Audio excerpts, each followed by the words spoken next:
Hi guys, welcome back to Charmaine's Kitchen. Today I want to share a recipe with you guys for goat curry, and I'm gonna also share a recipe for a simple way how to cook dal. I do have a recipe for dal on my channel, but I've been getting requests for dal lately, so I want to show a different version today. So if you guys come on down, I didn't have any curry yet for the whole Christmas season, and I'm just longing for a good curry. So if you come on down with me, we will do this together. So guys, I am gonna be making with my goat curry some dal. Do this one the simplest way you can possibly do dal, so it will be easy to follow. So in this bowl I have 2 cups of yellow split peas, and I have it in 1 cup in the measuring cup to show what measure I'm using. So I have 2 of these, and you can always break it down and make a smaller portion.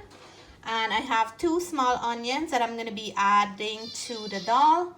I have 7 cloves of garlic, and I have half of a hot pepper that I'm going to be adding to this dal. First of all, I have my water warming up on the stove, and for the 2 cups I have 12 cups of water, because you have to put enough to boil and cook the dal until it is soft, the peas. And so I'm gonna wash this because there's a lot of white residue in the split peas, so you have to make sure that you wash it clean before you put it in the pot. I'm gonna wash it and show you the next step. So here is my split peas. I wash it about 4 times, but I'll show you when I put it into my water, it will still have like some whitey stuff once it starts cooking, but you will have to take that out. Like more of this frothy stuff is gonna come on top. So at this point I like to add some salt, and I'm gonna go in with 2 teaspoons of salt, and this is my 1 teaspoon, and oops, this is my other teaspoon. And I'm going to give it a little stir, and then I will come right back and show you how it would look after it starts cooking with the frothy things on the top. So I'm going to stir this in with the salt, and then I'll leave it. What I usually do before I add any other ingredients is to take out all the white stuff first, because if I add my garlic and other seasoning, I might be taking out some when I'm getting this stuff off. So once I finish that, I will show you the next step, but I want to walk you through the entire thing before I start adding my seasoning. So this was the white thing I was talking about earlier. So I like to get these out because I don't like to see this inside my dal. So you're gonna have to do this about 2 to 3 times before you get out all of it. This is the impurities in the dal, and then once you get it out, then you can start adding your ingredients, your other ingredients. So I'm gonna wait until I have it all, and then I will add the rest of the stuff. So now if you see in the pot, all the frothy thing is gone. There's just a little, but that's fine. I'm gonna add, I finally chopped the garlic, onions, and I didn't chop the pepper too small because I like to see it in the dal when it's done. So I'm gonna add these ingredients to the pot, and then so that's all the onion, garlic, and pepper. And then the other ingredients that I want to add is some turmeric. I always add turmeric into my dal. So I'm going to go in with 1 tablespoon of turmeric. And this will give it a nice color, and it adds flavor, and turmeric have a lot of good health benefit. And then the next thing, that's organic turmeric. And the next thing I want to add is some roasted geera, and I have 1 tablespoon of roasted geera. And then what I'm going to do here now, I'll give it a stir. So all these good ingredients will just cook up in this dal together, and you have to cook the dal until these peas are soft and melting away. But I'll show you when this is done. So you have a long way to go until all that peas is melted. But this is one of the easiest steps you can cook your dal whenever you're making dal. So here is my goat for the goat curry. I wash it nice and clean with lime. And these are some of the ingredients I'm going to be adding to the goat. I have some fine thyme, some broadleaf thyme. I have some wirrie pepper for flavor. I have about 9 to 12 cloves of garlic. I have 4 small onions, and I have 4 green onions. So these, I'm going to be blending everything on this board except for the onion. And of course I have to add my roasted geera, masala, and curry powder. So once I finish blending everything up, I will come back and show you how we put this goat curry together. So I just want to show how you can tell when the dal is done. So I'm gonna dip some up, and this is what it would look like. It's like mushy and soft and like that, but some of this grain, you still have to get it out. So what we do, we have this little wooden mixer, or back home we call the dal gutney. You just swizzle it around, or dal swizzler. You swizzle it around in the dal, and that's gonna help to break up those little pieces that you can still see, and it would help it to become watery how you want it, like in a liquid form. You can also cook this dal into a pressure cooker. If you have a pressure cooker, you can put it in your pressure cooker in about 12 to 15 minutes. It will be done and ready. Today I did it. I just boil it, and this is a longer way. Depends on which dal you get. Some of them cook faster than some. So this can take over like an hour, or some can take a little bit past an hour if you're cooking it in a regular pot. Most of the time I use my pressure cooker because you can do this in no time. So I'm gonna do my swizzling, and then I'll come back and show you how it look after I finish doing that. So I'm gonna show how it looks, and you can see there's no grain now. So this look a little bit too thick for me.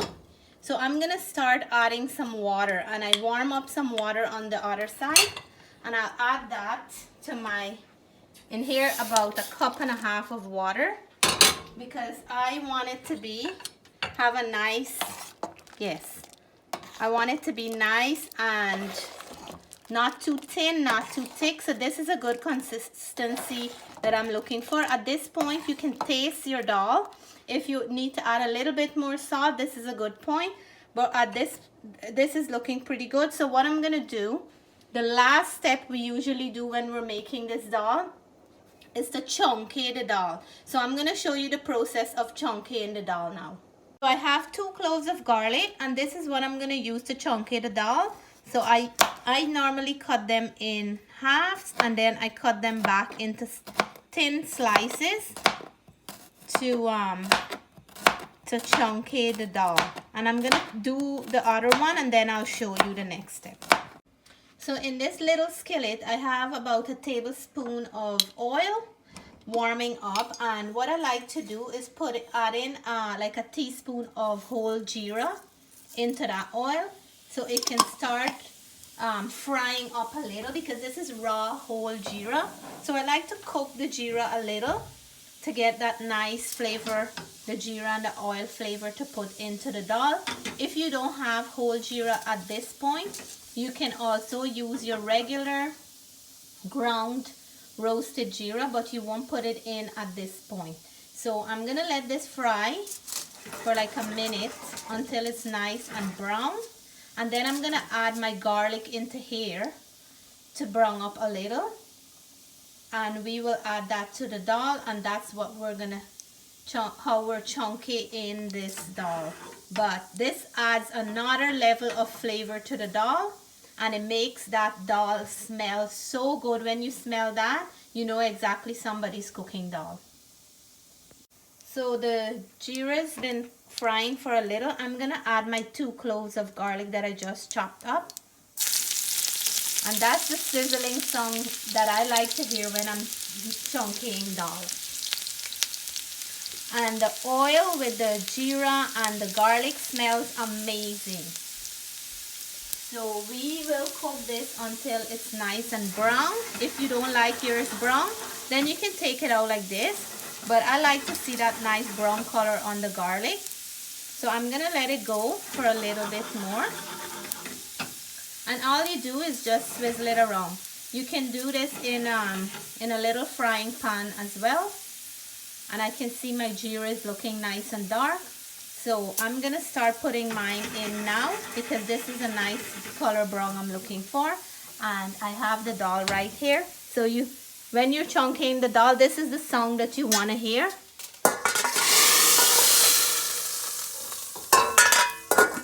So that is the sound, and then I'll show you how it looks on the inside. I want everything to marry in well before I open the pot again. So now that's what it looks like. So that is my beautiful dal, and I'll stir it up so you can see how this looks. So this is my dal in a very simple step. You just put in all your ingredients and let it cook until the split peas is melted, or you can put it in your pressure cooker and let it go for 12 to 15 minutes and you will have yourself dal. So here are all my dry spices for the goat curry, and right here I have 2 teaspoons of turmeric powder. I have here 2 teaspoons of gara masala. Underneath the dark part here I have 2 tablespoons of roasted jeera, and on the top I have 2 tablespoons of Lala's curry powder.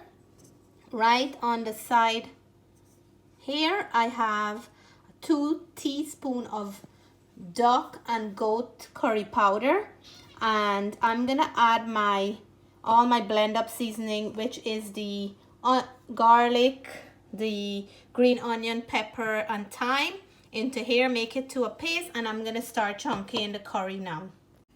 So in my pressure cooker I have 1 teaspoon of coconut oil. You can also, and I can hear that it's hot, and I add my entire bowl of curry paste that I just mixed. And you can also cook this goat in a regular pot, but it's gonna take longer to boil and cook, but that's fine. But I'm using my pressure cooker because I want to make this faster, and I'm just gonna let this bunje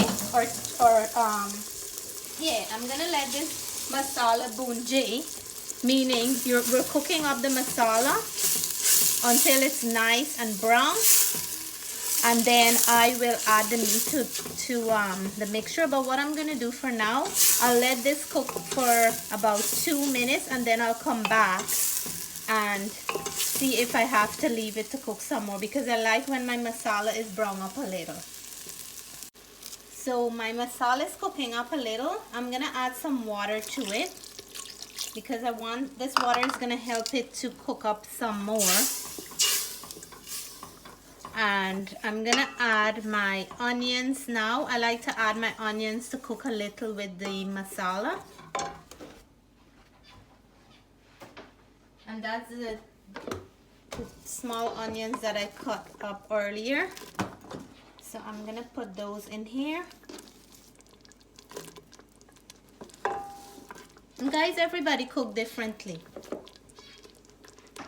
And the next thing I'm gonna do, I like to add a pinch of salt in my masala. So I'm gonna put about a half a teaspoon of salt in here, so this can have flavor when I add the meat into here.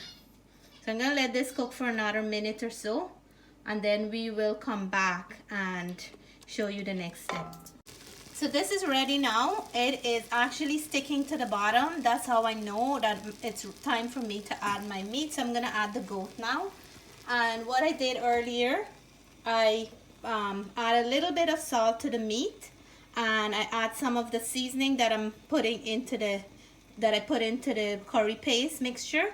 So now my meat is full of flavor, and it's adding into some more amazing flavor here.